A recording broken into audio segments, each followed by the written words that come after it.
the latest update development in this area of law and policy.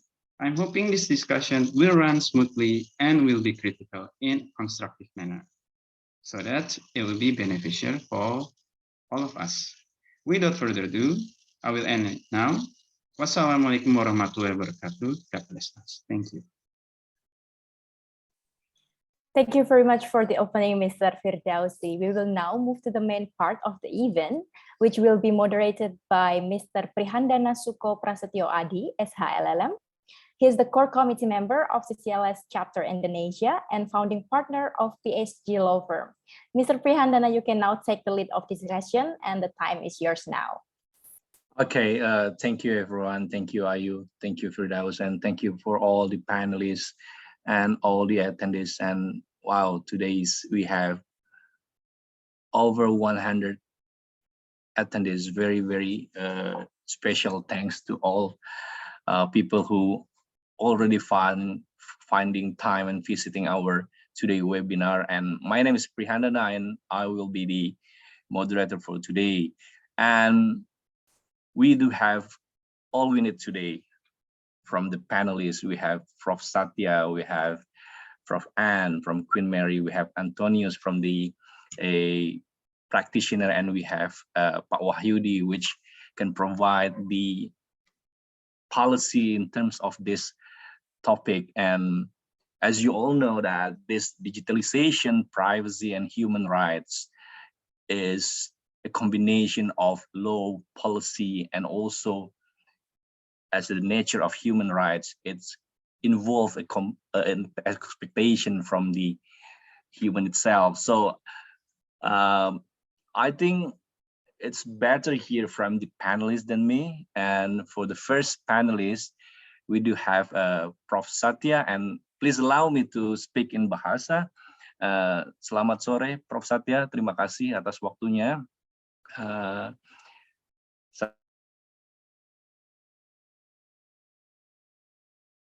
Dari Fakultas Hukum Universitas Indonesia dan juga beberapa program.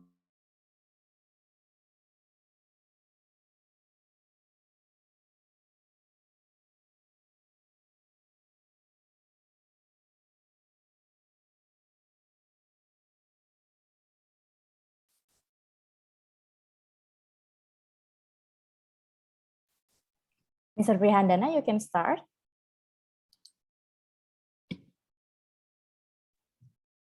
I was wondering if the internet is freezing in his area.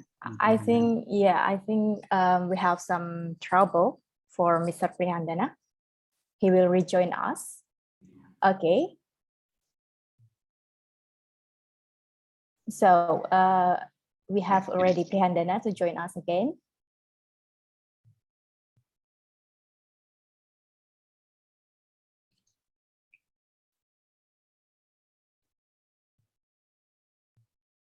Saya kembali sampaikan pembicara pertama adalah Prof. Satya. Beliau adalah guru besar dari Fakultas Hukum Universitas Indonesia. Saat ini beliau merupakan staf khusus Wakil Presiden Republik Indonesia. Beliau merupakan tenaga pengajar di Fakultas Hukum Universitas Indonesia maupun program pascasarjana di beberapa universitas Indonesia. Prof. Satya akan membahas mengenai aspek hukum, aspek hak asasi manusia terkait dengan digitalization, privacy, dan perkembangannya. Mungkin tanpa menunda lagi, Prof. Satya, kami persilakan Prof. Satya untuk memberikan materinya dalam webinar ini. Terima kasih, Prof. Satya. Okay, thank you very much. I will try to share my presentations.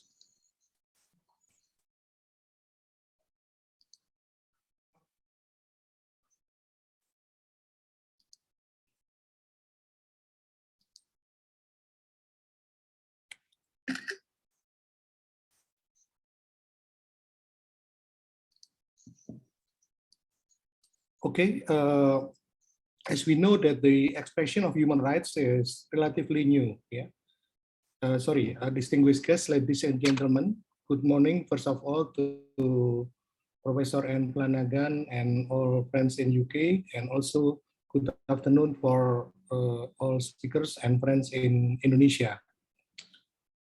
About the expression of human rights, yeah, the expression of human rights, I think, is relatively new, having come into everyday parlance only since World War II, yeah, and the founding of the United Nations in 1945. It replaces the phrase natural rights, which fell into disfavor in part because the concept of natural law, to which it's intimately linked, had become a matter of great controversy. And the later phrase, the rights of man, which was not universally understood to include rights of women. Actually, in the next part, I talk in general about the historical origin, but I can skip this part, yeah, because it is a historical aspect of the development of the human rights thinking. And then I will continue to what we understand about human rights in general. Yeah. Actually, there is both a simple and a complex answer to the question of what are human rights. But both must be mentioned to understand the concept of human rights. The simple answer supposes that the term is self-explanatory. Human rights are rights of a person has because they are human. Yeah? In other words, human beings deserve certain level of freedoms or standards of living simply because they are human. The complex answer is that human rights entail an internationally recognized standard of how all humans should be treated, regardless of situation or where they live. Under this definition, human rights are legal in basis, and they ensure governments and other parties do not limit freedoms or impose unnecessary suffering on people.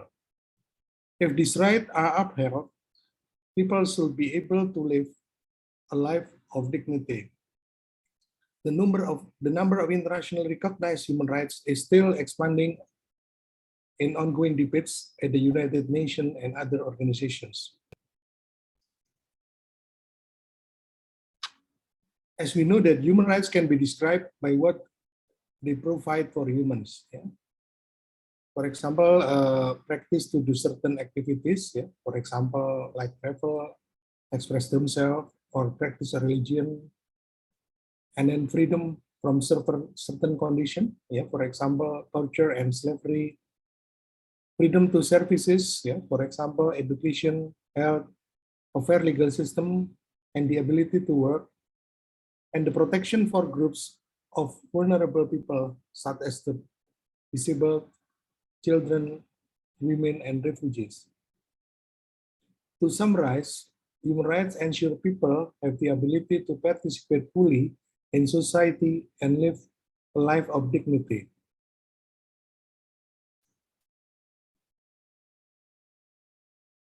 As we know that human rights are formed at the intersection of legal, moral, and social rights. These three types of rights need to be examined. First, human rights should be considered right by law.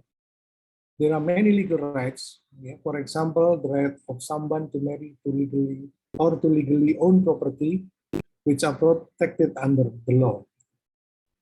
Government should respect human rights not merely because it is right or moral, but because they are legally bound to uphold them. By agreeing to international human rights or by joining the UN, government agree the subject have human rights and that these rights have a legal basis. This legal basis is critical both for the justification of human rights and also for their enforcement. Being based in law, government and other parties are bound by the law to respect human rights. Secondly, yeah, human rights are also moral rights. Yeah? They exist because they are considered moral or proper. However, not all moral rights are based on the law. There are many acts that are seen as immoral, but not illegal. For example, cheating on a partner. Some moral rights have become protected in the law.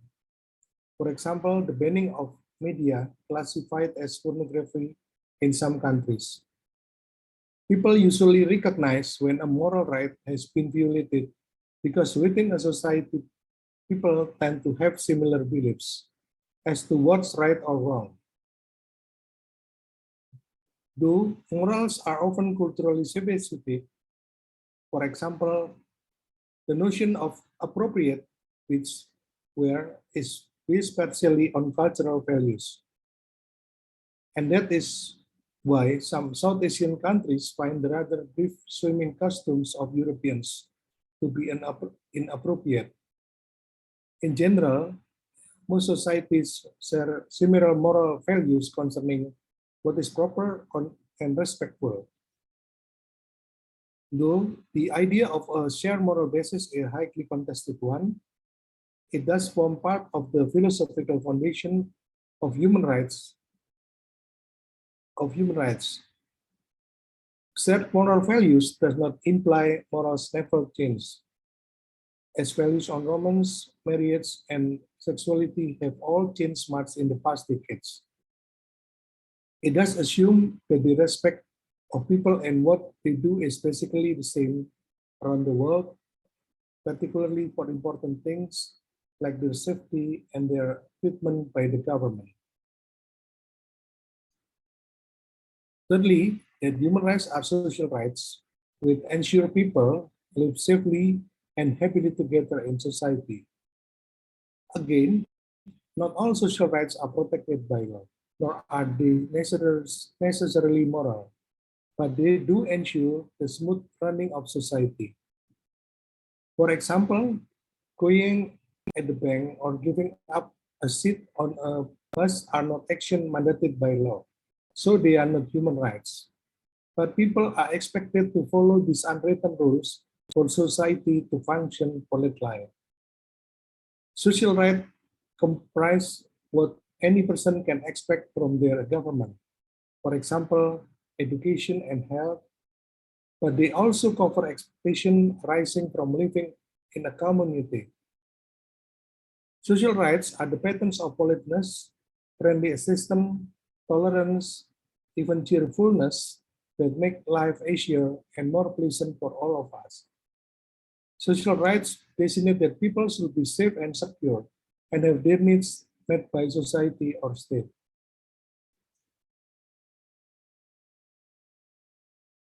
So human rights have a small number of features which distinguishes them from other rights, and also which are necessary to protect and empower people. The features give human rights a special and unique status, setting them apart from other types of rights. Yeah, first, about the universality, which ensure that each person has human rights which are always available to them everywhere.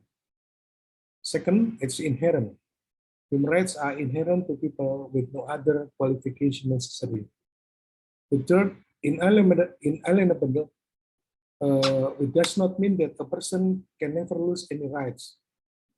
As often the number of rights a person is entitled to can change. Fourth, dignity, to ensure people can live with dignity.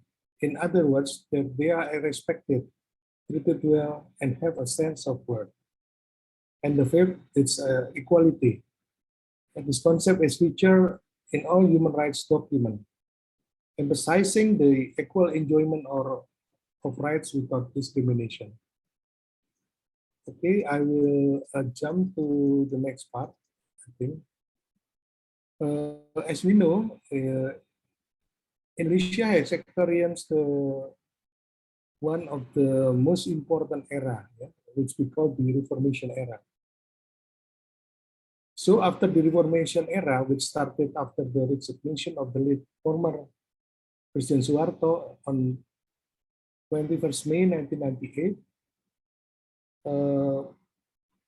according to the study from the International IDEA, or Institute for Democracy and Electoral Assistance, there are some agendas of democratization in post-Suharto as follows. Yeah. First is the constitutionalism and rule of law. Second, regional autonomy. The third one is civil-military relation. And the fourth one is the civil society. The fifth one is government structure reform, social economic development, good governance, and ombudsman.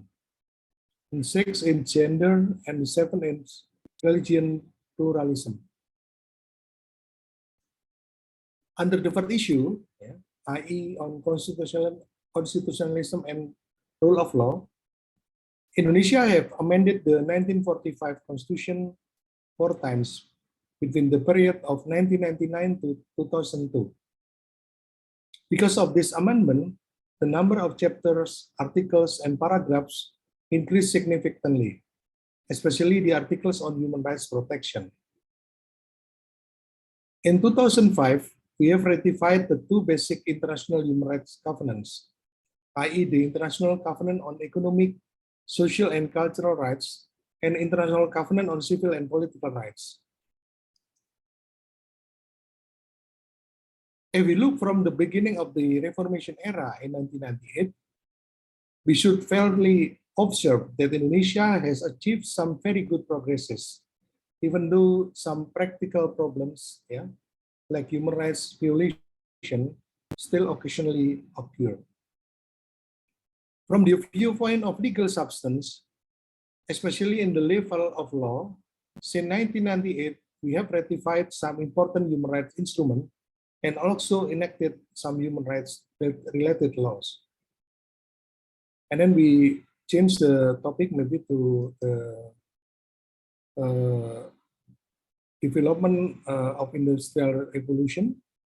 We already know that from the stage of the first industrial revolution or revolution 1.0, and now we already in the stage of the fourth industrial revolution here.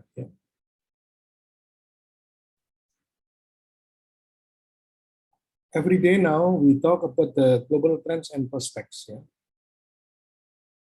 Maybe we will try to see 7 globalization trends, and then also there are around 6 global challenges. Maybe we will ask also about what will the world economy look like in 2050. There are around 7 key trends in globalization. First, we deal with the trade. Second, money. And the third, with the production. The fourth, with technology. The fifth, with people. 6, with capitalism. And the 7, with information.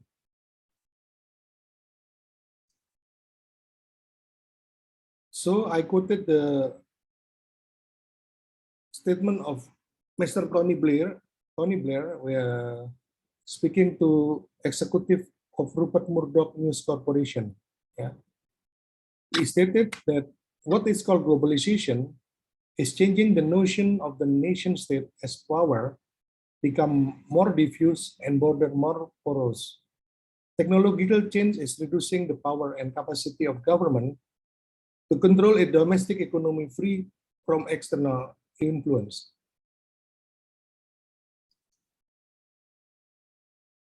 And we could also see some trends in globalization. For example, trade integration, about the increasing importance of trade in relation to world output. Second, globalization of capital markets, the group of international banking and globally traded financial instrument. And then the globalization of production, which is about the role of multinational and the growth of foreign direct investment. And also some other, like globalization of technology, international exploitation of technology, technological collaboration, generation of innovation across more than one country. And then people, we talk about migration and the movement of people. And then economic and political system, this is about the rise of the market economy and the information about the spread of social media. Yeah, there are some trends of globalization, including on technology. Maybe this is one of the focus of our discussion this afternoon.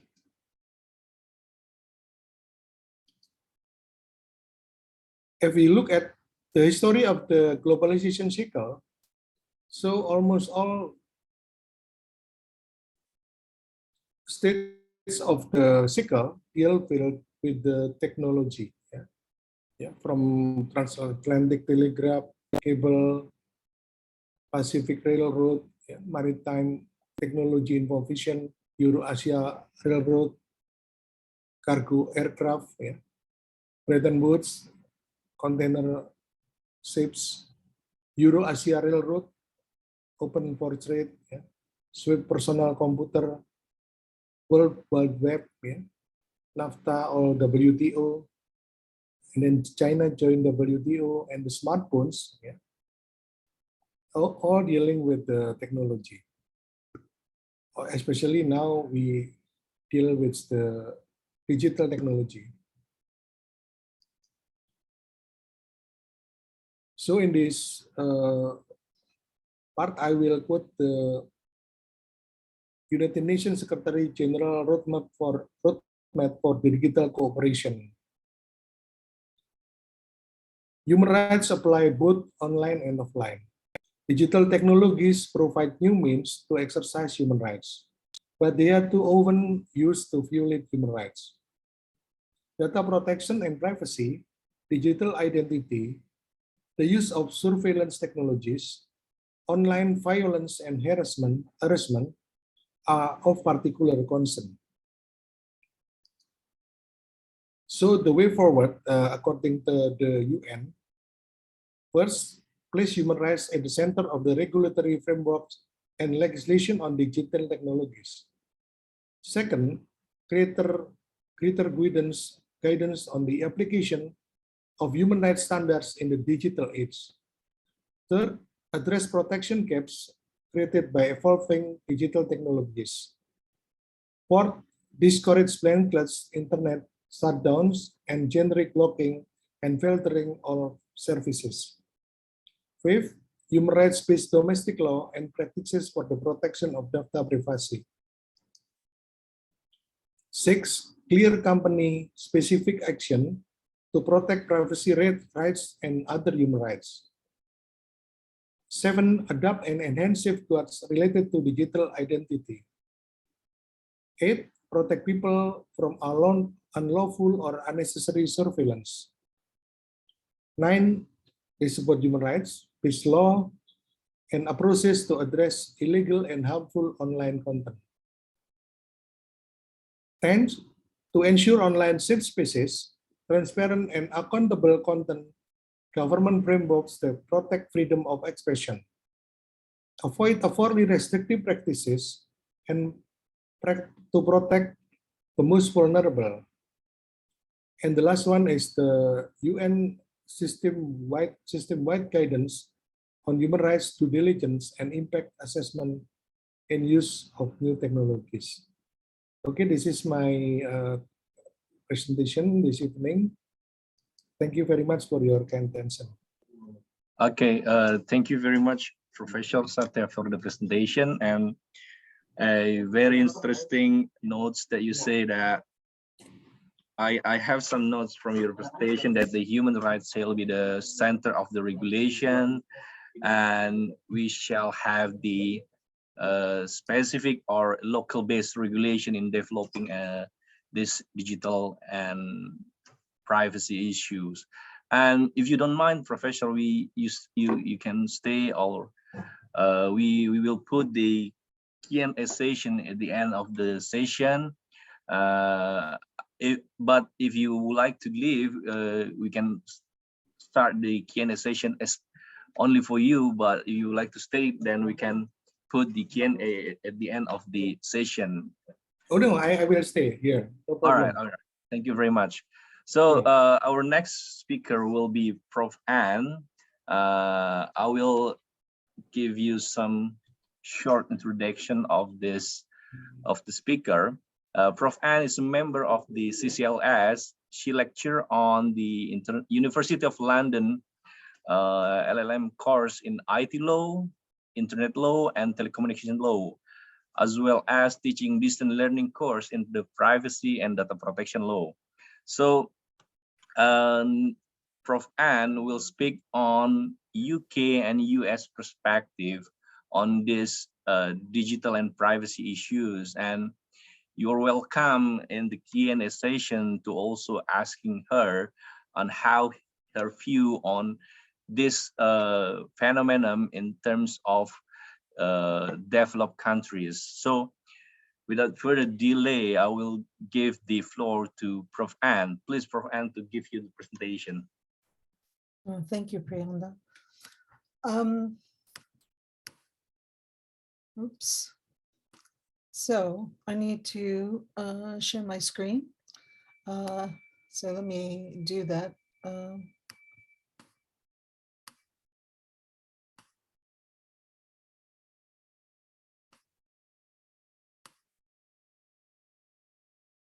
So give me a sec, sorry.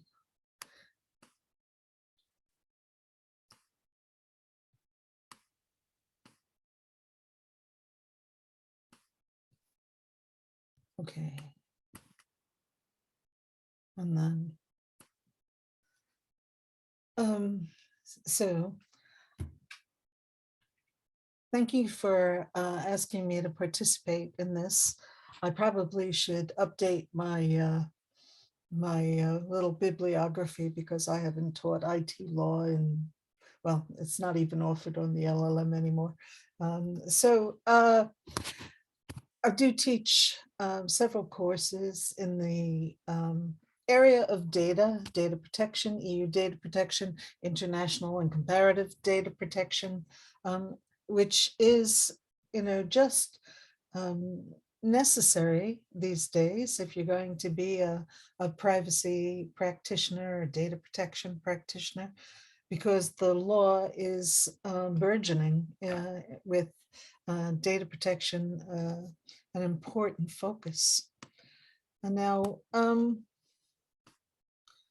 part of that is, as the professor has pointed out, a result of the fact the technological innovations that require the use of data. And if we think about data, we are in a world flooded with data. It's 175 zettabytes by 2025. This is 12.5 billion of the largest hard drives to store this amount of data. It's considered that those alone would fill a football stadium. And if we think about the fast pace of innovation and the continuing evolution, so it's the pipes, the telecoms networks that are enhancing it, the capacities of the smartphones and are all contributing to this take up and use, access to data. And so it's a flood of data with more data likely to be created in the next 3 years that has been created in the last 30 years. And at least one forecast suggests that personal data will comprise half of this. Half of, important data is important to businesses for a whole range of reasons, especially with the evolution and the emergence of analytics and artificial intelligence. You can't have big data without big data. And so it's viewed as very important. And in all of society and business transactions, we see an increasing dependence on networks and data in order to do government processes, and it will transform. It has transformed and will continue to transform industry processes. So with personalized services, products, medical treatments, a whole range of things, and the relationship of, or the way governments interact with their citizens has been and will continue to be transformed. And so we are very reliant on these technologies and the data that flows over them. And as Professor has pointed out, this is a continuing process. So we've seen a constant evolution from agricultural societies through to industrial societies, through to information societies, and now focused on digital societies, moving from, from analog to digital formats. That was digitization, and then digitalization is the changing of business and other processes to make them more efficient, more streamlined, more accessible. And these are due in part. So, and then we're moving to a digital transformation where the way we interact with each other and businesses and government will be transformed, hopefully making it citizen-centric or customer-centric. And it's enabled by the continuing interoperability and interconnectivity of all these devices with processes that are connected, and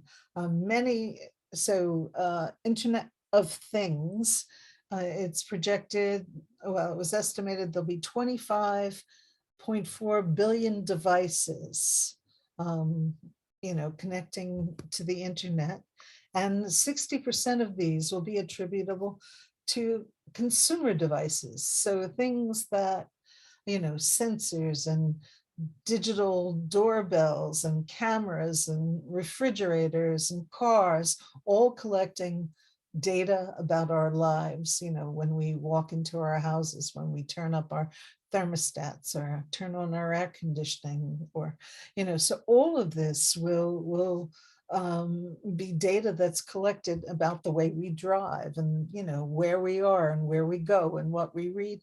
So all non-internet of things, it's estimated, currently, that there are 10 billion devices connected to the internet. So this is large data flows through. And so the implications of this, data is, I hate using this, the oil of the digital economy, but it's become more valuable, and personal data and other valuable data has created a need for greater controls, more structured governance around this, with ensuing protections to ensure that it's properly stored and in transmission, that's not given access to those who don't have authority to do this. And so, and this relevance, so the relevance of data protection and information security law frameworks will continue as a perspective around the globe. And I think this tracks the trends that we're seeing in the development of privacy data protection law. And I believe this is true whether these laws are premised on a human rights foundation or to ensure lawful access to these data flows and to ensure the continued global data flows. although I fully recognize the value in having frameworks that are underpinned by human rights approach and values. And so, and some sectors in society will be more advanced in their digitalization maturity and their embedding of these governance frameworks for privacy and information security. But it's clear that the importance of maintaining these frameworks and updating these frameworks and implementing them where they're not in place will continue to be an important thing because countries will want to make sure that their economies that are based on this trend participate in the digitalization and the digital transformation so that their citizens can benefit from it. And this will also include the public sector. So, with a focus on these inputs to continued data flow. Now, I think Professor has already pointed out that when you're focused on using these technologies and ensuring this continuing digital transformation, that the reforms and the benefits have to be inclusive of society members. So it's social and economic inclusion, and that the focus here in implementing this has to be on developing your human capital, ensuring updated connectivity, and that those who need to use these systems do so, that there is this digital uptake, which of course means that they have to be educated and trained, acquire these digital skills. They have to have social protections that protect their intellectual property or protect their right to access these technologies, because a digital divide will influence how quickly a society is able to transform itself. And this will mean a focus on actually developing and ensuring digital awareness, digital literacy, digital refresh, because technology will continue to evolve. And unless governments are focused on bringing their citizens along with them as the technology continues to develop, people will be excluded over time. An important factor for this digital transformation is, as I've said, this concept of trust in digital. There has to be privacy and security, but other values that go along with that is transparency and the capacity of businesses to and governments to handle the data and the technologies well. Now, digital trust,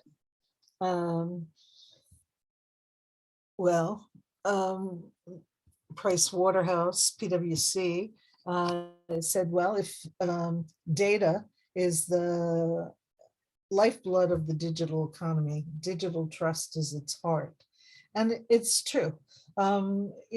Digital trust it's not a binary thing. It's not a static concept, but it's influenced by the nature of the transactions, the assurances of the people and systems and legal frameworks and ethical treatment.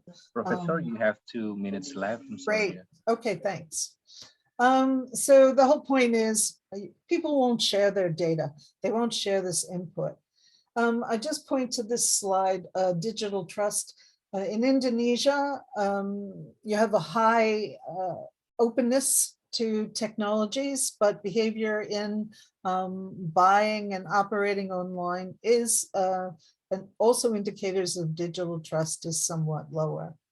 Now, in terms of the EU, its data protection framework has been driven by human rights values, with social and economic inclusion always at the heart of what was the information society in the 80s and the 90s, and now the digital single market. So a planned implementation focused on human rights foundation. Data protection there is an omnibus framework, applies to all, few derogations, no transfers to societies where that don't have adequate protection.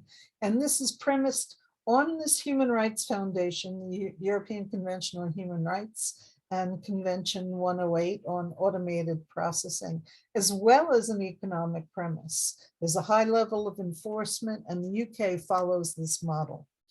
Now, the US has an 18th century Enlightenment natural law-based constitution, so it doesn't ever use the word privacy. We have many laws in the US that protect data. Okay, we follow a sectoral model. Different information that's important is protected, or people who are vulnerable and need protection have, so for example, the Child Online Privacy Protection Act. There's no one single jurisprudential underpinning. So for example, Gramm-Leach-Bliley was the US response to the possible ban that financial information couldn't flow back and forth between the US and Europe.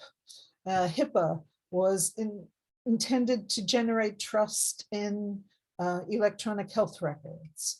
The Video Privacy Act was a response to an attempt to get a Supreme Court nominees video rental records, and it's probably premised on a First Amendment theory or a view of rights. We see a growing body of data protection legislation, including in California, which does have an inalienable right to privacy. But other states that don't have such constitutions are following California's lead and implementing data protection laws. This appears to be driven by tech companies, global companies who want legal certainty. They want to ensure lawful continued access. And in our digital trade agreements in the US, the continued data flows seems to be the foundation for respecting privacy frameworks. Now, I think that it's very possible, even if you haven't implemented or you don't have a human rights perspective on data protection, if the fair information core principles are in place with that acknowledges individual rights and enforces them, it may not matter what the legal underpinnings are. The OECD principles for data protection versus the Council of Europe Convention 108 and 108 plus are both arguably sound bases for a framework. But implementation here, consumer awareness, business implementation will depend on political will. So data protection and privacy are not equivalent. Privacy has many aspects that aren't encompassed within data protection. And while there is an area of overlap, it's just not the same. Data protection also has elements of equity, fairness, relevancy, accuracy. So even where privacy may be different based on a cultural value, a small town aspect, or a society where communal living means that the expectation of privacy in daily lives is different, Personal data is a different, and its protection is a different aspect. You know, my view is that personal data shouldn't be secretly collected and commodified by businesses. And I believe that this is a distinction with a difference, and so that it's perfectly meaningful to protect data, even given that it's not premised on a human rights foundation. So, thank you. Okay, thank you, Prof. And so one quote that I can get from your presentation is maybe privacy in terms of culture can be different, but the standard of personal data should be more general in terms of the enforcement and regulatory policy. That's maybe the key point of your presentation. Thank you very much. And the other, the next speaker will be Antonius Alexander Tigor. He is now working for Telkomsel, the biggest telco company in Indonesia. His position is legal business partner and compliance and digitals. Antonius was chosen as Indonesia Rising Star in 2021, and also in 2022, he was awarded as an in-house counsel or lawyer of the year in Southeast Asia. He is specialized in, of course, telco, and he has skills in terms of privacy, data protection, and also digital law. And now Antonius will present more about digital in terms of Indonesian policy. And please, Antonius, you can deliver the presentation now. Thank you very much. Thank you very much, Priyandana. It's really an honor to be here. I thank you for the enthusiasm of the participants who attend this afternoon at Jakarta time, and maybe in this morning for the UK or the Europe time. I also appreciate about the hard work of the committee who organized this event. Of course, I also learned from some figures here who I admire, Professor Satya, Pak Wahyudi, and also, of course, my Professor Anne Flanagan for their extraordinary presentation and knowledge and horizon of thought that I read from your journal, your article you produce. Also, thank you for the Anne Flanagan for all you've done, which I will never forget, because during my life in London, I'm with Professor Anne Flanagan. In my presentation this afternoon, I will share about some aspect of the digital law, which is relevant to our daily basis. And for sure, this one is not, I know, maybe it is not the best at the moment, but it is what I study and I read, and also I produce to publish in some article or in some newspaper that I do. Can you see my slide? Yes, Priyandana? preferably. Okay, wait a minute.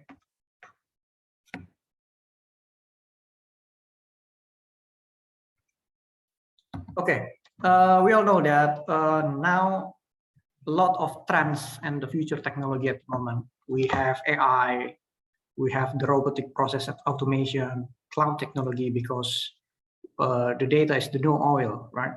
And the IoT itself, like Professor Anne Flanagan mentioned at her sessions, and also coming up, there will be the metaverse, and NFT will be the trend of the future of the technology.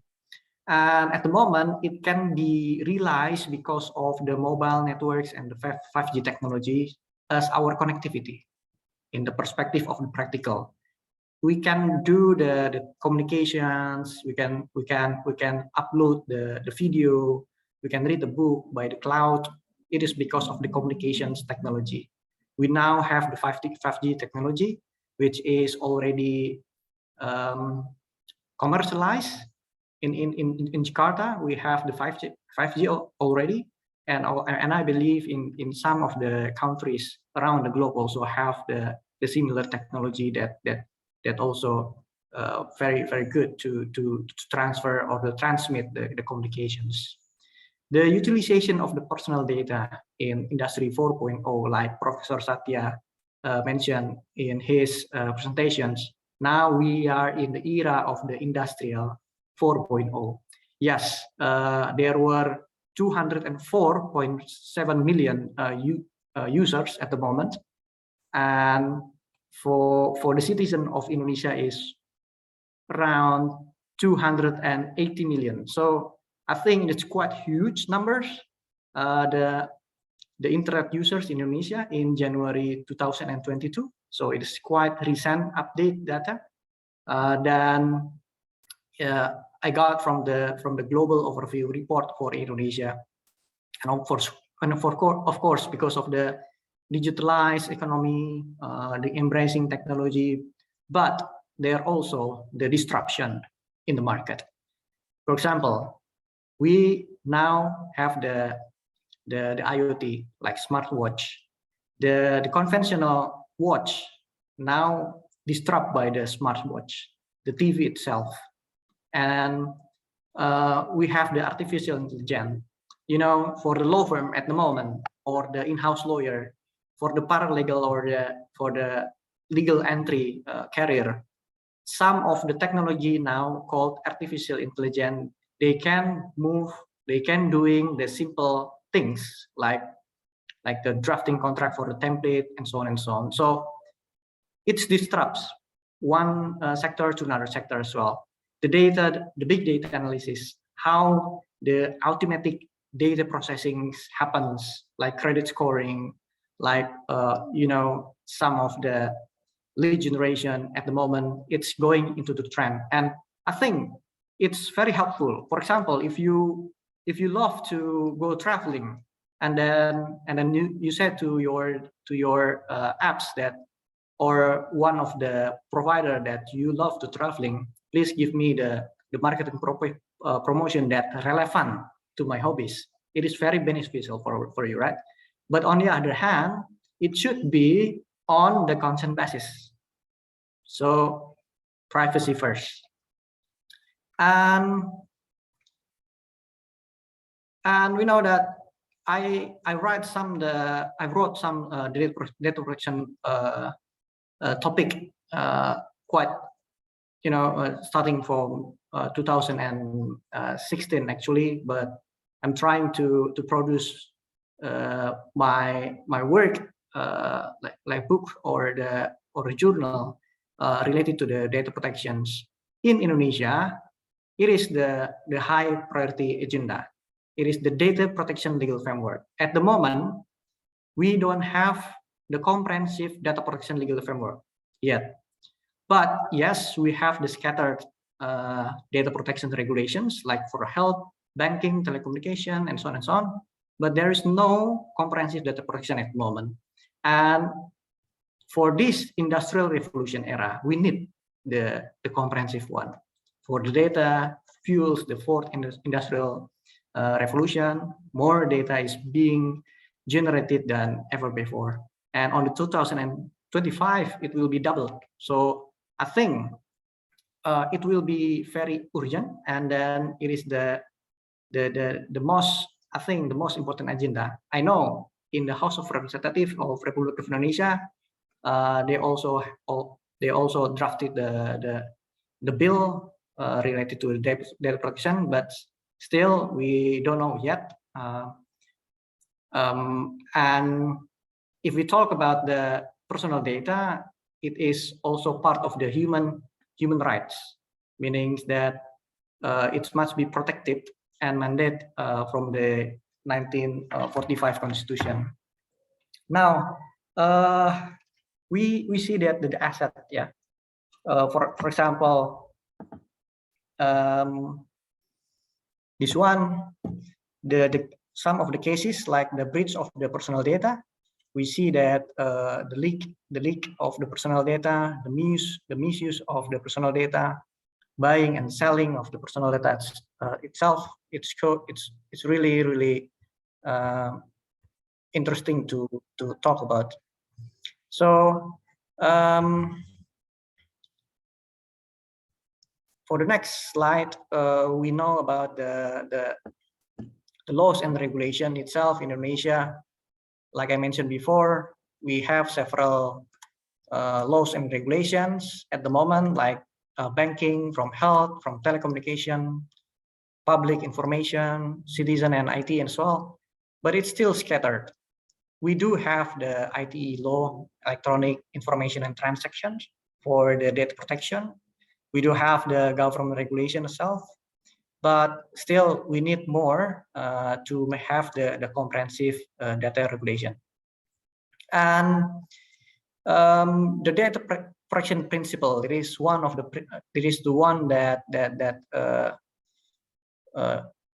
that we have to comply as a service organization in Indonesia, or the one that would like to produce or to expand your market in Indonesia.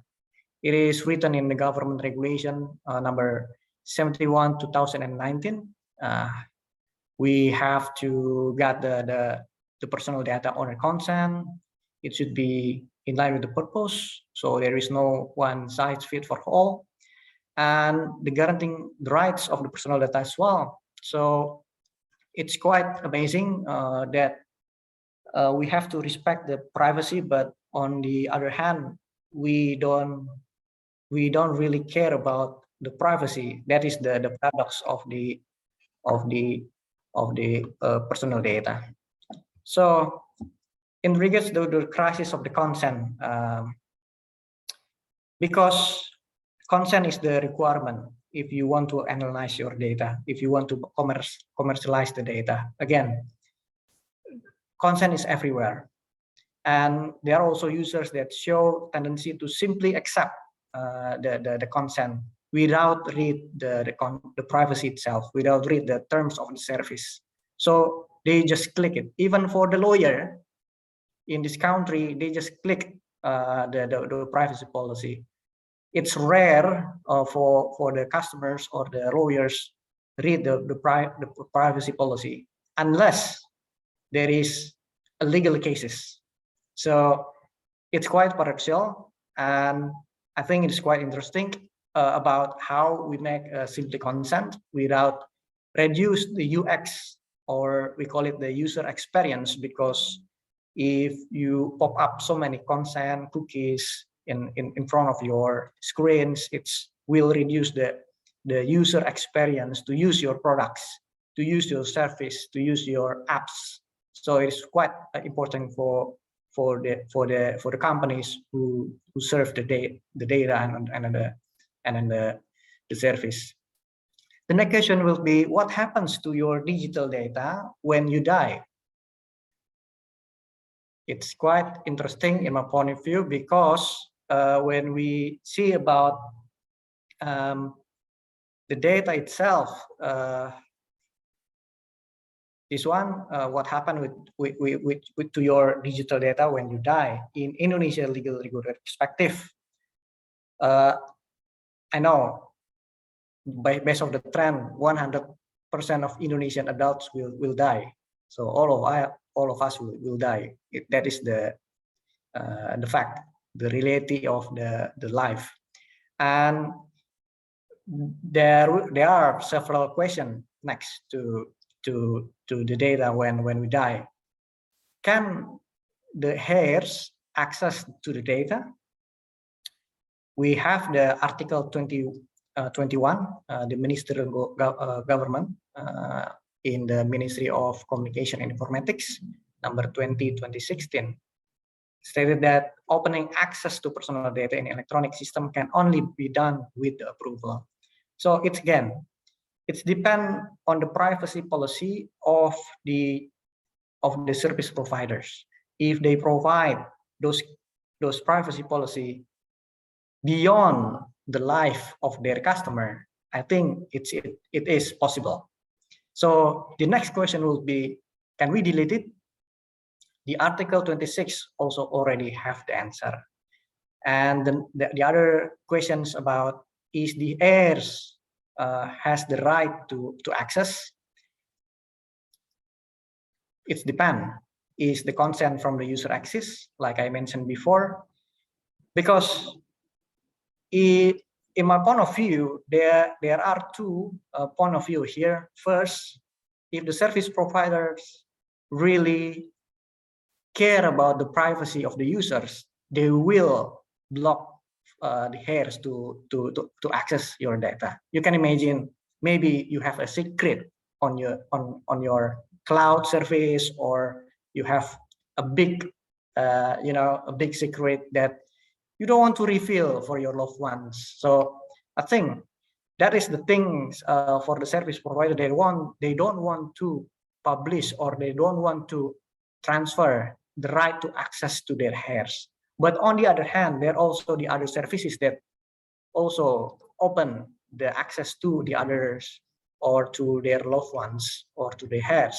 It's because of the some considerations.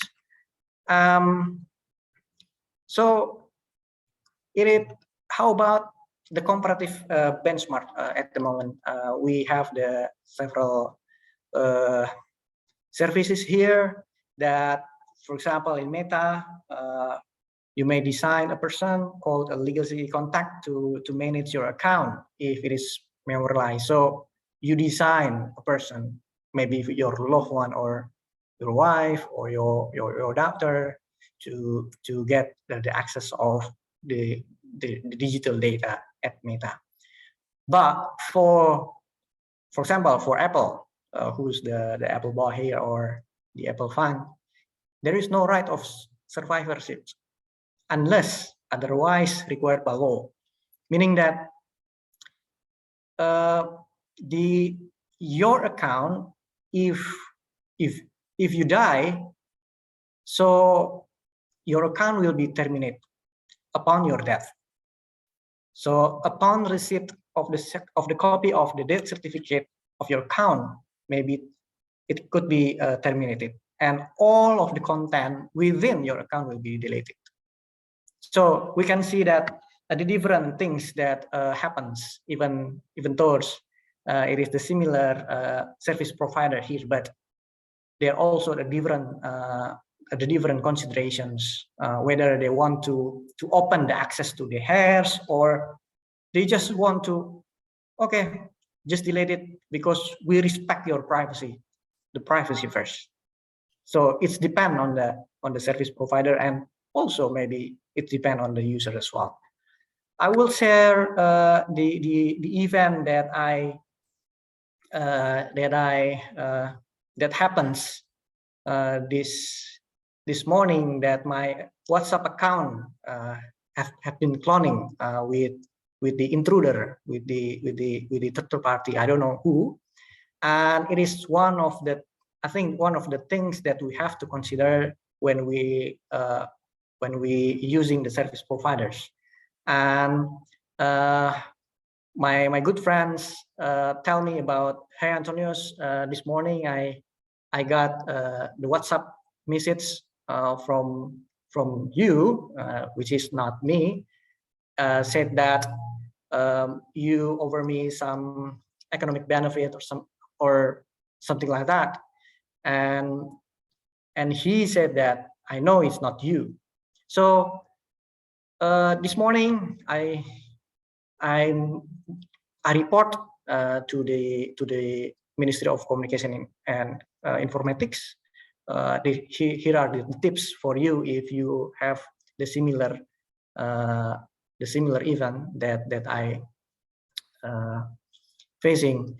The number one is, you may report to the aduankonten.id. Antonius, you have 2 minutes left. Okay, thank you.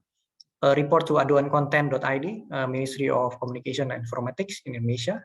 And the second one, you may report to the OJK. it is the Financial Service Authority in Indonesia. If it is related to the maybe the financial service or the banking service, you may report to the OJK, and I recommend you to report to the OJK. And the third one, you can report to the CCIC, the Cyber Police. So this is what I did this morning. I report to all of this channel to make the intruders got their bad behaviors. So there is the quote: the more technology we bring into our life, the more our privacy seems to slip away. And it is true, because we live in our smart environment at the moment. In smart, maybe you have the home, you have the smart home in your office, or you want to go to some areas, you use the Waze or the other services that track your location. So the privacy seems to slip away. So this is the thing. For the company, I think it is important to have the data protection officers to handle lots of the data of your customers, to care the personal data of the customers, because that is the one who pay you your monthly bill from your customers, right? So I think there is the urgency of the data protection officers. That's all for me. If you have any questions, I will be happy to answer it and discuss. Thank you very much. Back to you, Prihandana. Okay, thank you, Neil. Thank you, Antonio. So, very good presentation. Even after you die, you still have to consider your personal data protection, and somehow some of the providers also provide the protection, even though maybe the question is whether or not the users understand the terms and conditions, including the privacy policy. That's the ultimate question, I think. And now we have Pak Wahyudi Jafar as our last panelist. He is he's from ELSAM.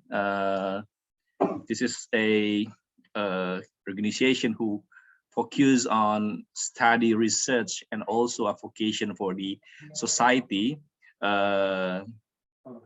He also focus on digital technology issues, including human rights, and also the reformation from security and safety sectors. He also a researcher, and before he worked for ELSAM, he has intensive experience in terms of research in a national law reformation consortium.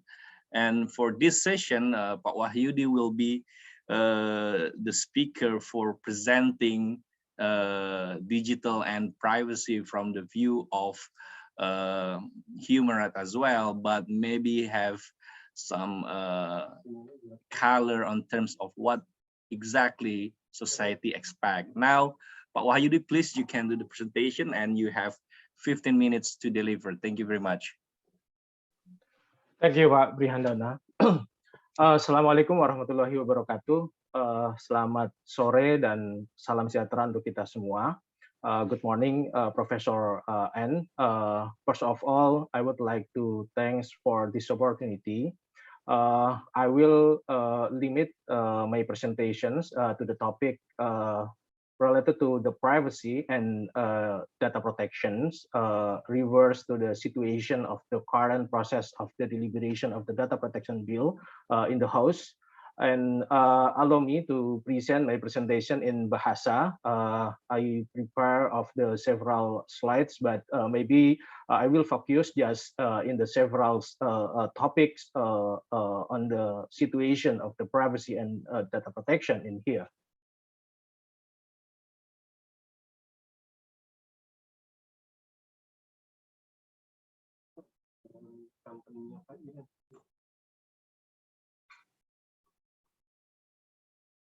Ya, tadi kita sudah mendengarkan sandaran ya filosofis bagaimana hak asasi manusia itu diperdebatkan dari Profesor Satya Arinanto.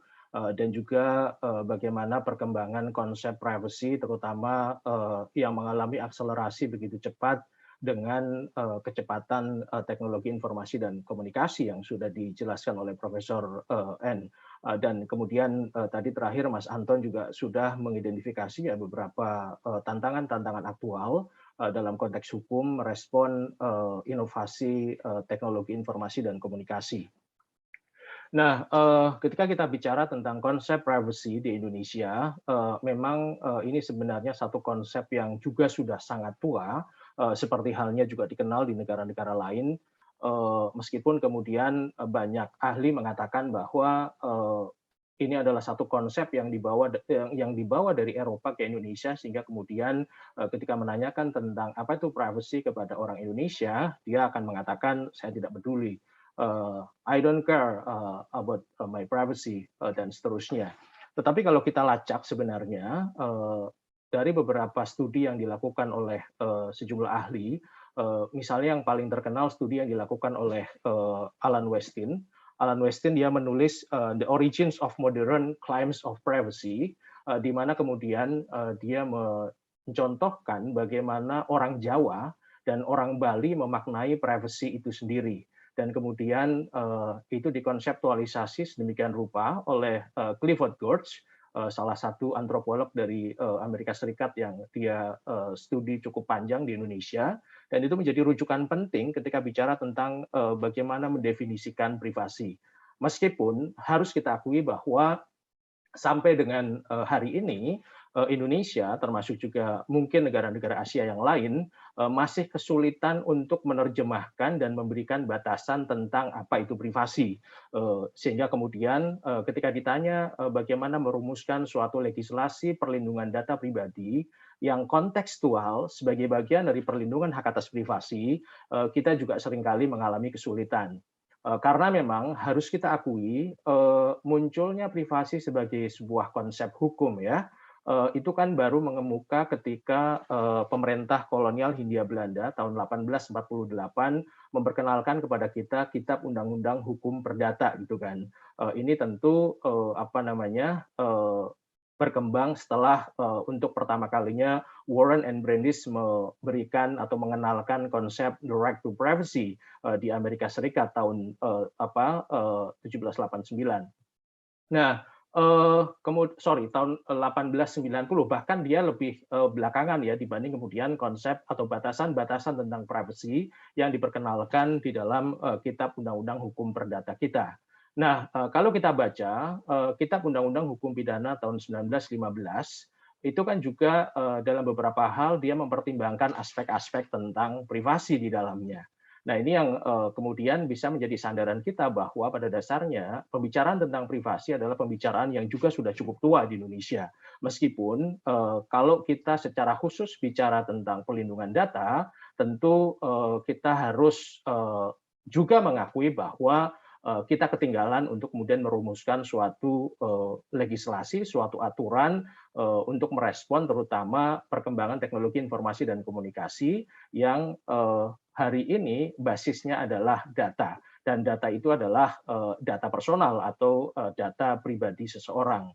Nah, meskipun demikian, meski hari ini kita belum memiliki satu legislasi perlindungan data pribadi yang komprehensif, dari studi kami di Alsam yang kami update tahun 2021 yang lalu, paling tidak kami menemukan ada 48 legislasi di Indonesia yang kontennya mengatur tentang data pribadi.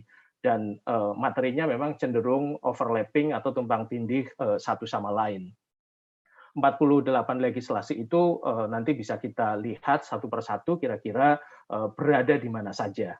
Nah, karena kita bicara tentang perlindungan data pribadi sebagai bagian dari hak atas privasi, yang juga merupakan bagian dari hak asasi manusia, tadi Pak Satya sudah menjelaskan dengan sangat detail, meskipun tentu harus kita akui ini satu konsensus yang cukup baru di Indonesia, karena baru dilakukan pada amandemen kedua konstitusi tahun 2000, di mana di dalam amandemen kedua konstitusi ditambahkan satu bab khusus, bab 10A tentang hak asasi manusia, atau kita kenal sebagai Bill of Rights dari Konstitusi Indonesia.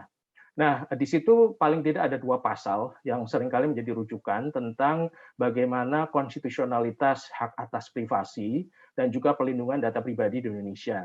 Pertama adalah pasal 28G ayat 1, di situ dikatakan setiap orang berhak atas pelindungan diri pribadi, keluarga, kehormatan, martabat, dan harta benda yang berada di bawah kekuasaannya.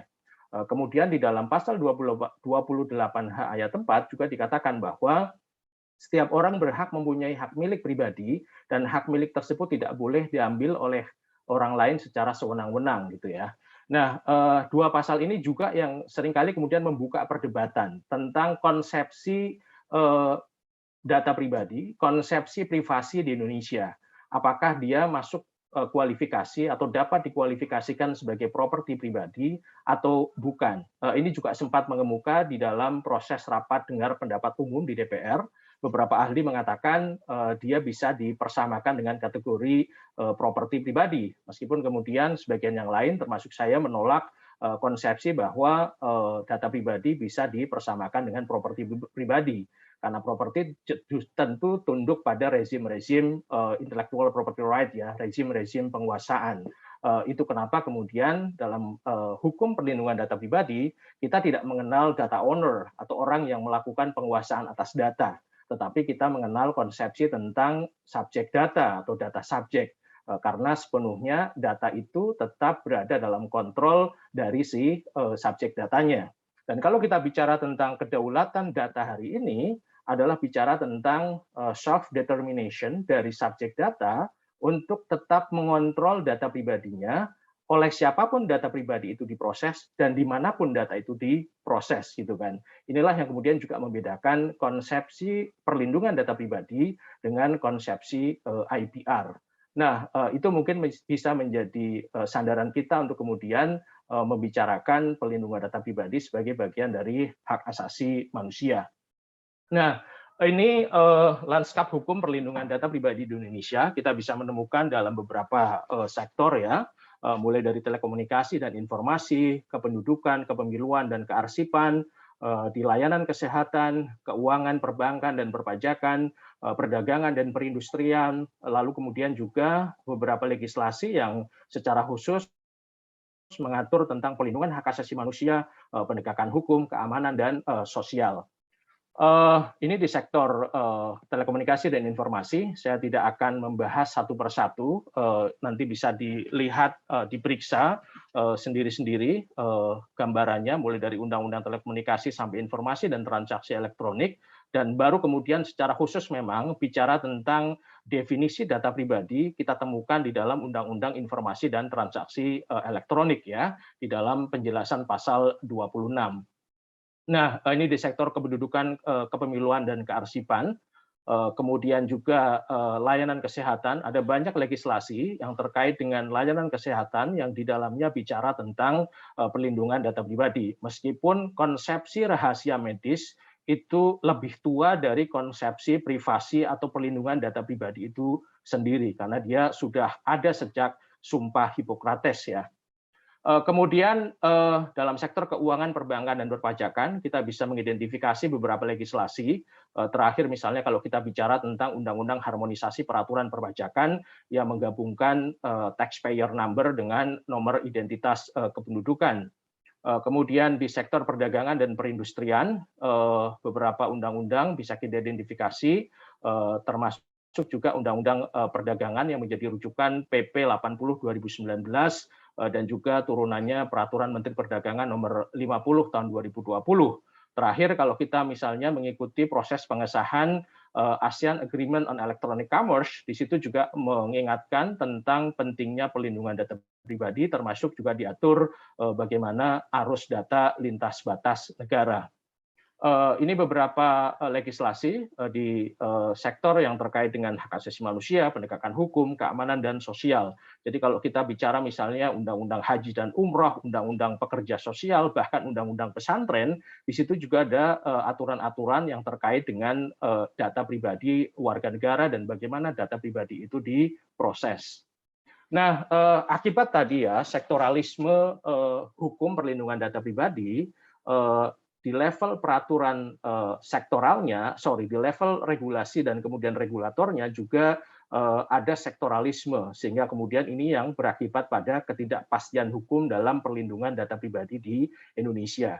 Jadi kalau diperbandingkan situasi hukum perlindungan data pribadi kita mungkin mendekati atau menyerupai situasi apa yang tadi disampaikan oleh Profesor An di Amerika Serikat ya, di mana kemudian ada beberapa legislasi mulai dari the US Privacy Act 1974 yang dia mengatur privasi yang diwajibkan bagi pemerintah federal, ada HIPAA, lalu kemudian Child Protection dan seterusnya, termasuk Credit Reporting Act dan seterusnya, dan mereka juga tidak memiliki secara khusus single regulator atau otoritas pelindungan data yang bisa menegakkan secara efektif berbagai legislasi tersebut.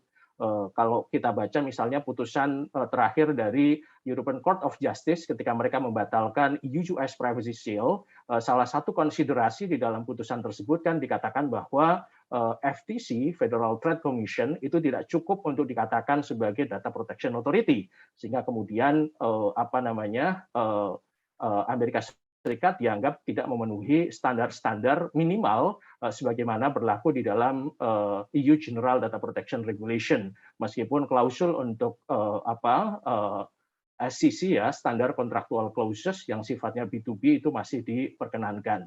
Ini sebagai gambaran ya bagaimana kemudian berbagai legislasi tadi, misalnya Undang-Undang Informasi dan Transaksi Elektronik, dia menurunkan PP 71 2019, kemudian diatur lebih teknis lagi di dalam Permen nomor 20 tahun 2016 tentang pelindungan data pribadi dalam sistem elektronik.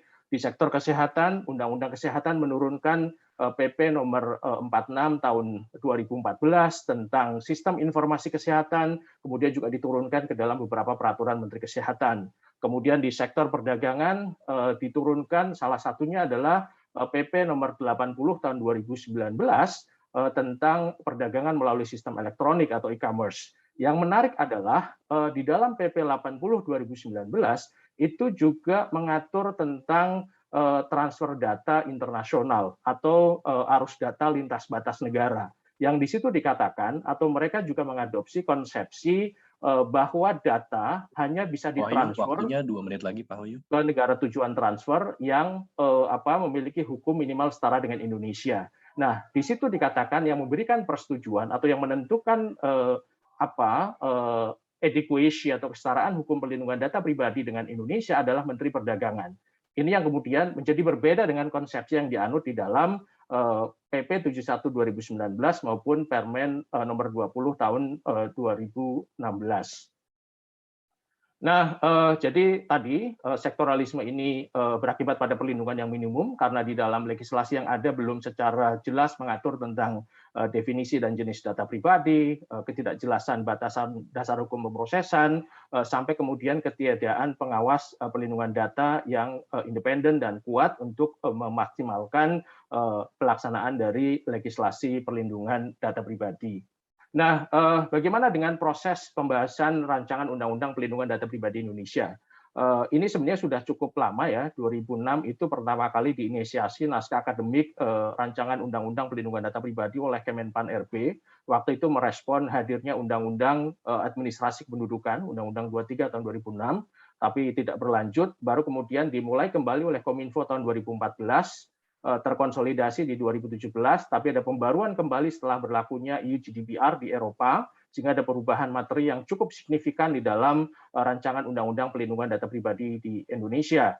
2020 mulai dibahas setelah dikirimkan oleh Presiden, tetapi kemudian deadlock proses pembahasannya sampai dengan saat ini di DPR tahun 2021 dikarenakan perbedaan usulan antara pemerintah yang menghendaki pembentukan Otoritas Pelindungan Data Pribadi di bawah kementerian, sementara mayoritas fraksi di DPR menghendaki pembentukan Otoritas Pelindungan Data Pribadi yang independen.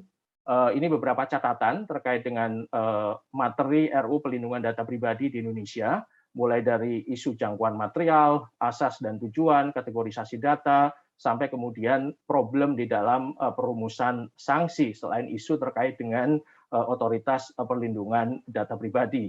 Nah, jadi dengan seluruh tantangan dan permasalahan yang kita identifikasi baik dalam hal pengaturan maupun tadi Mas Anton menyinggung tren terjadinya kebocoran data pribadi paling tidak dalam 2 tahun terakhir, kita membutuhkan satu legislasi perlindungan data pribadi yang komprehensif, yang efektif, dengan beberapa persyaratan yang tentunya harapannya bisa terumuskan di dalam rancangan undang-undang perlindungan data pribadi yang ya kita berharap bahwa akan segera dibahas kembali di DPR dan Indonesia akan segera memiliki sebuah legislasi perlindungan data pribadi yang komprehensif.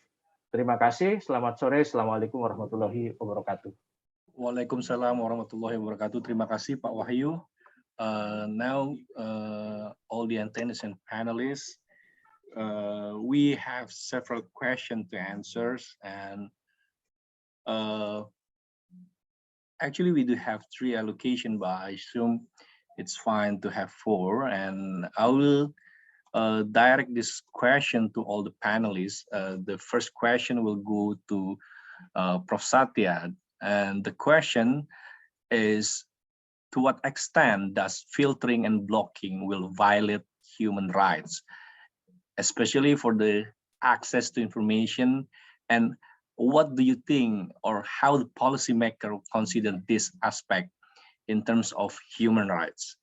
Please, Professor. The question coming from Reina Septi Anissa from Universitas Indonesia.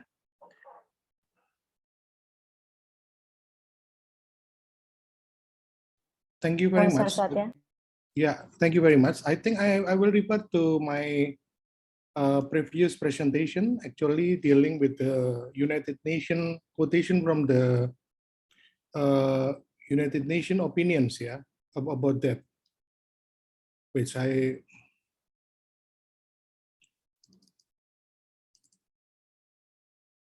already which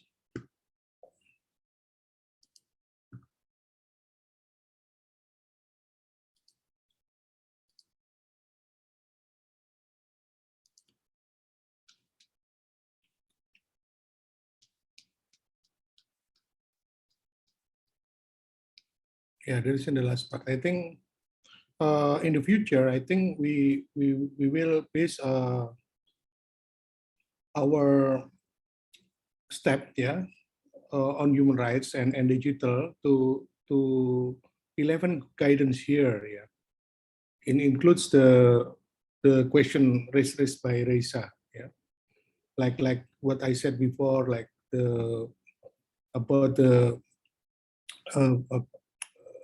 human rights in the center of regulatory frameworks, greater guidance, yeah, address protection gaps, human rights-based domestic law and practices for the protection of data privacy, and then also some other steps here. I think that's in general, I can respond to that questions. Thank you very much. Okay, thank you very much, and thank you very much for the response. We still have question for you, but I would like to go to the next question for Prof. Anne.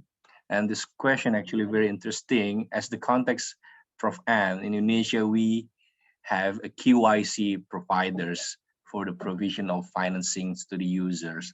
And the question is, what if this use of KYC is abused, such as the spread or purchase action in one entity can be disseminated to another entity? I mean, so we just gave the consent for this company to provide the KYC, but somehow this company can collect all the data from the other entity. And how do you see this kind of practice in terms of KYC and consents processing in terms of compliance to the data protection? Thank you.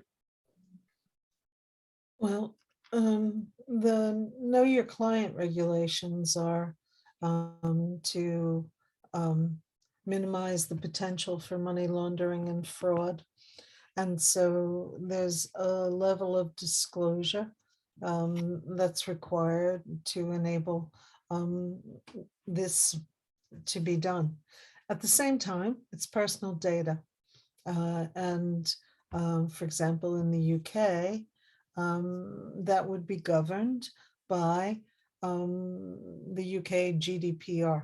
And so it's a balancing where you have the protections, and even where there's a derogation, you must collect this information for this purpose. You're still then responsible for ensuring that it's not used for other purposes, that it's kept secure. And so ordinarily, it would be a matter of enforcement of the GDPR. Now, in the financial sector, we have seen through a memorandum of understanding, and at a time where the Financial Conduct Authority had more fining power than the Information Commissioner's Office, we saw them allow, so the Information Commissioner just kind of allowed the Financial Conduct Authority to do the enforcement. Now, they did their enforcement under good governance and banking principles, but also it worked. So there was the potential for 2 levels of enforcement. So, you know, where data would be unlawfully disclosed to another entity, that would be an unauthorized disclosure and a breach. So, so I think it's a matter of reporting and enforcement under a framework. Every aspect, so data protection, so the last question, freedom of expression and right to know, it's a balance.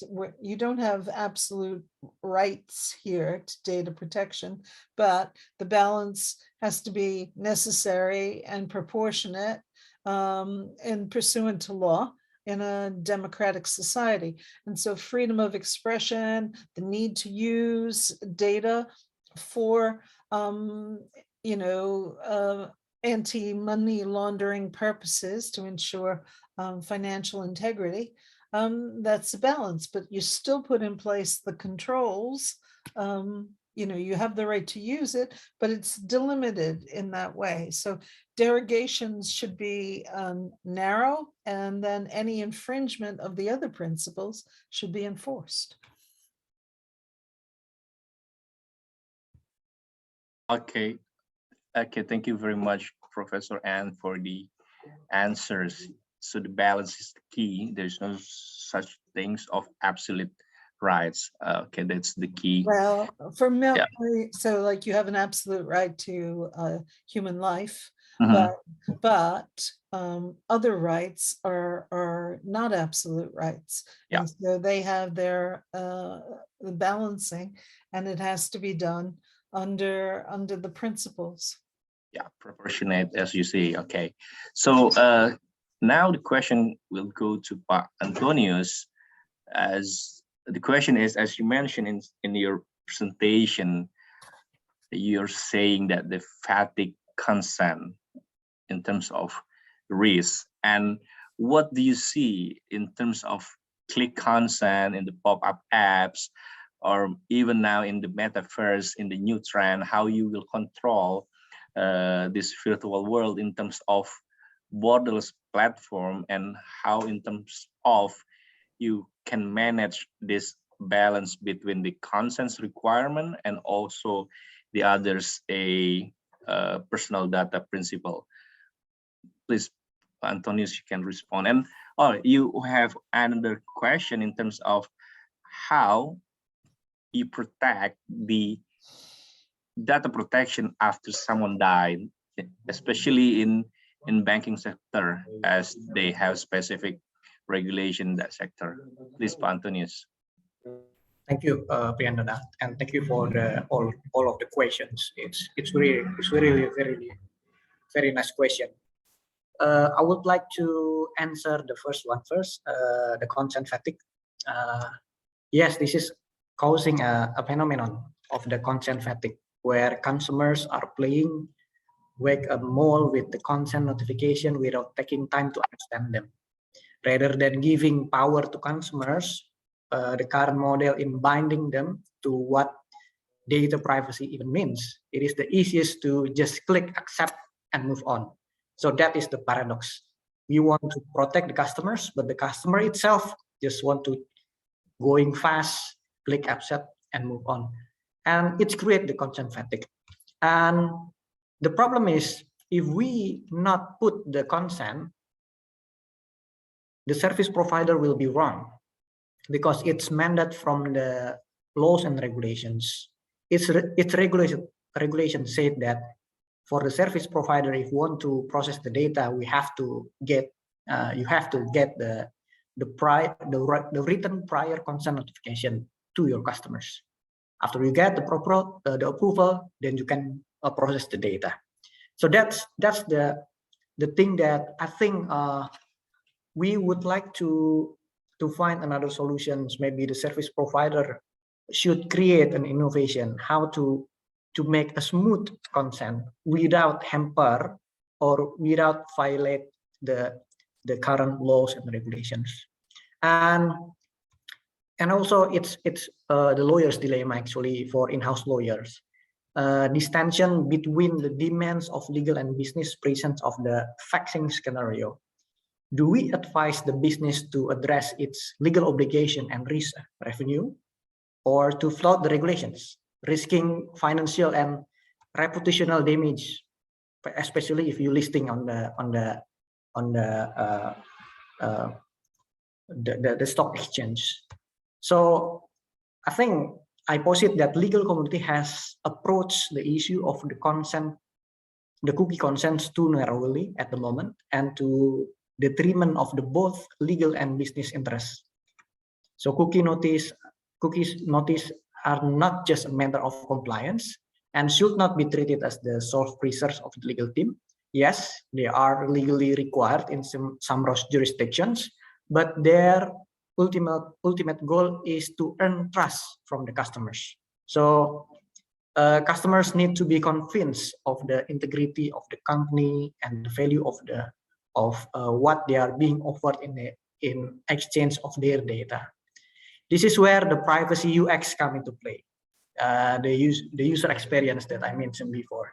This is about the incorporating customer experience best practice and human-centered design into privacy experience, making privacy an integrated part of the brand, creating consent experience that actively build trust, present real economic opportunity. So I think that is like Professor Anne Flanagan said, the balance between the business and also the regulatory compliance is a key. And the second question related to the metaverse, I think, Fernanda, yes? Yeah, I mean the new trend in terms of people can connect in the digital world, and how we balance this consent requirement.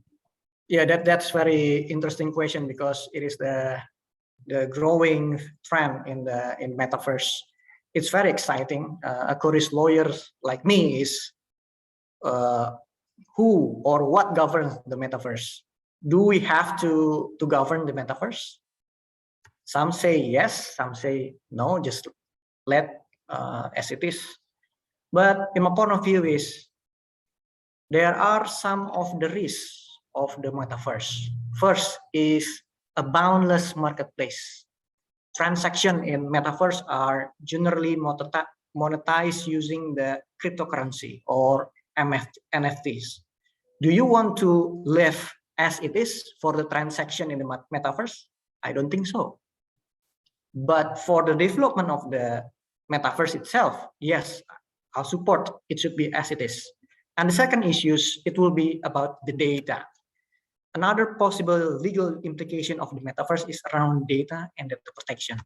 The metaverse will expose a new categories of the personal data for processing. For example, facial expressions, gestures, and other types of reaction and an avatar could produce during interaction in metaverse. It is not really governed by the GDPR, including the Indonesian laws and regulation as well. So it will be a challenge.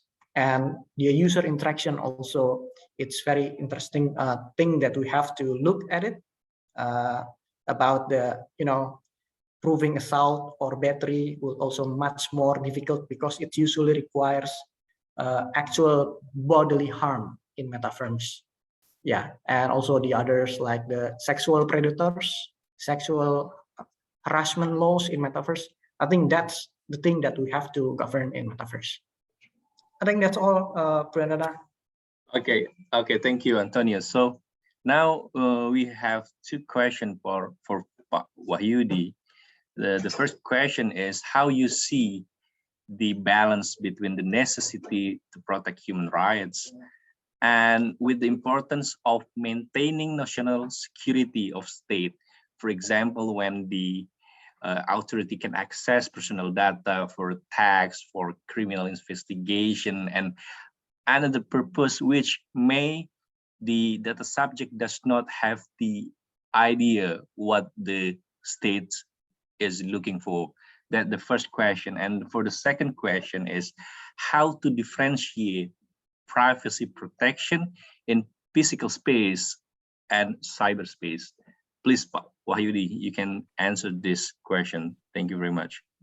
Okay, thank you for that question. For the first one, about how to balancing between the protection of the right to privacy and the interest to the national security, I think it is have the related with the debate about the exemption of the personal data protection in the process of the debate of the data protection bill in Indonesia, because we don't have of the solid of the instrument or the reference to identify what is the balancing legislation or balancing mechanism to response of the tension or what is the antinomy between the rights in one side and another rights in one side. The Professor Flanagan identify of the several requirements provided by the International Human Rights Treaty. If we refer to the International Covenant on Civil and Political Rights, for example, Indonesia also as a state party of the ICCPR. And if we refer to the Article 28, paragraph G on the Indonesian Constitution, but with the different conception on the identify of the limitation of the rights. So I think it is the national problem because in the level of the Constitution in one side, in another side, we have also Human Rights Act 1999, number 39, with a different conception of the limitation of rights, including how to balancing of the tension of the rights. So in the process of the debate of the Indonesian Data Protection Bill, I think we can reverse to the international standards how to balancing between of the protection of the right to privacy, including the data protection, and also the national interest, national security, etc. Because the issue also debating in the process of the formulation of the interception of communication law in the House of Representatives, it is also refers to the issue how the law enforcement have the authority to conduct of the lawful surveillance based on the law, because until now Indonesia also have a problem with the overlapping of the legislation on the lawful surveillance conducted by the law enforcement agencies. If we look on the Article 26 of the Electronic Information and Transaction Law, we have also the problem how to balancing between the public information, for example, and also the protection of the right to privacy, because under Article 26, paragraph 3 of the ITL law, it is about the conception of the right to be forgotten. But there is no definition or limitation. What is the right to be forgotten and how to implement of the right to be forgotten? Because in the article just formulate the phrases about the erasure of irrelevant information without the several requirements how to use of the right to be forgotten, to protect of the personal data, and how to protect of the public information, because it is the information or the data as a part of the public information previously. So yeah, I think we have of the time to discuss in the debate about the exception of the personal data protection to balancing, to provide the balancing mechanism, including provide of the balancing agent use of the data protection authority, because the data subject must be have the rights to use of the complaint to the data protection authority if their rights violated by the state, by the law enforcement agency, for example. And the one issue, it is about the how the data protection in criminal conviction, for examples. If we look the UK Data Protection Act, they are trying to adopt the what is EU General Data Protection Regulation as EU Directive number 679, also adopt the EU Directive number 680 on the data protection in criminal conviction. But Indonesian Data Protection Bill, it is just refer to the EU General Data Protection Regulation. So there is no specific article or specific chapter how to implement the data protection principles in the scope of the criminal investigation, etc. It is the first one. And the second about the different thing between the privacy in the conventional level and in the cyber space. So if we study on the typology or categorizing of the privacy, we know about the privacy in spatial privacy. It is about the room, it is about the space, etc. in conventional or traditional level. And we also know about the privacy or informational privacy. It is about the personal information identification, PII. So in a practice or in concept, it is similar between the limitation of the privacy in conventional space, on spatial privacy, about the privacy of the body, etc. Also in the level of the cyberspace. Because it is referred to the early of the conception of privacy, it is about the right to be let alone, as knowing by the Warren and Brandis as one of the conception of the privacy. But if we discuss about the informational privacy, there are so many of the debate to identify what is the informational privacy, especially in the digital era, because we have so many of the list of the personal data as a part of the the information or data.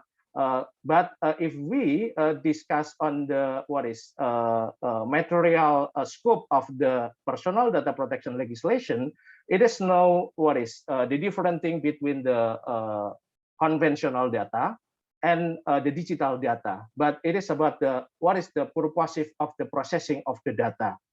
So if the data processing to propose or propose of archiving, etc., and systematic processing, it is protected by the data protection legislation.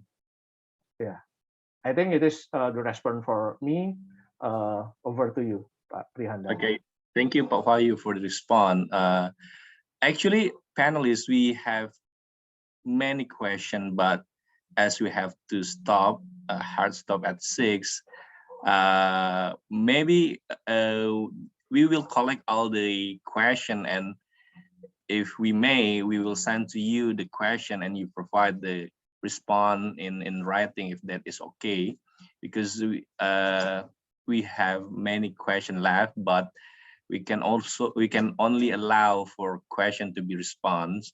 And now finally we come to an end of the presentation, to the end of the presentation, we would like to say thanks again to all the panelists and all the attendees, and for Prof. Satya, Pak Antonius, Pak Wahyudi, and Prof. Ann.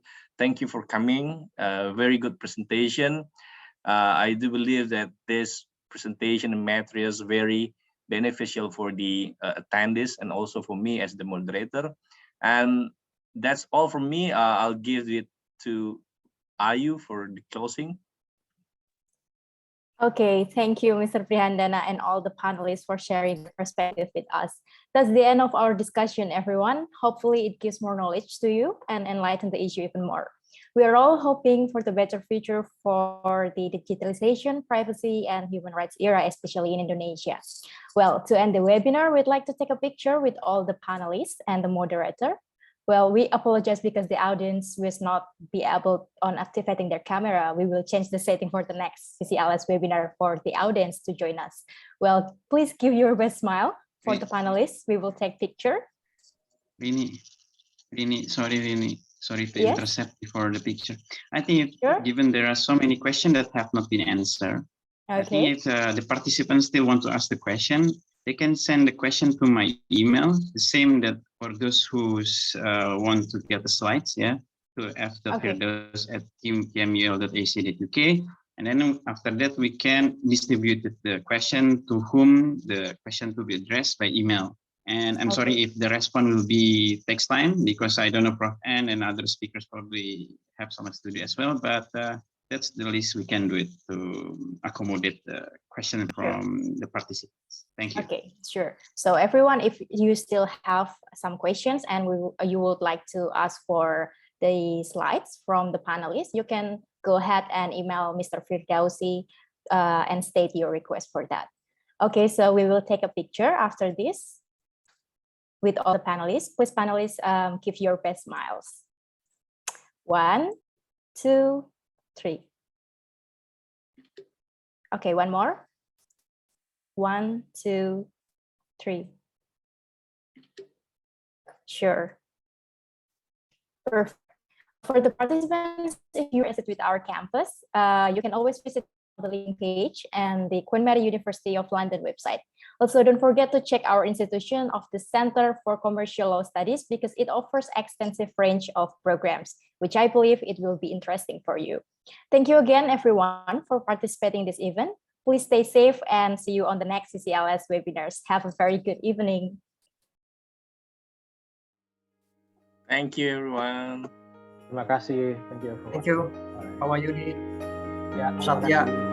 Thank you, Prof. Thank you, Prof. Ann, Prof. Satya, Mr. Wahyudi. Wahyudi, Mr. Thank you, Antonius, Miss Rini, Mr. Pri, of course, and Mr. Rama.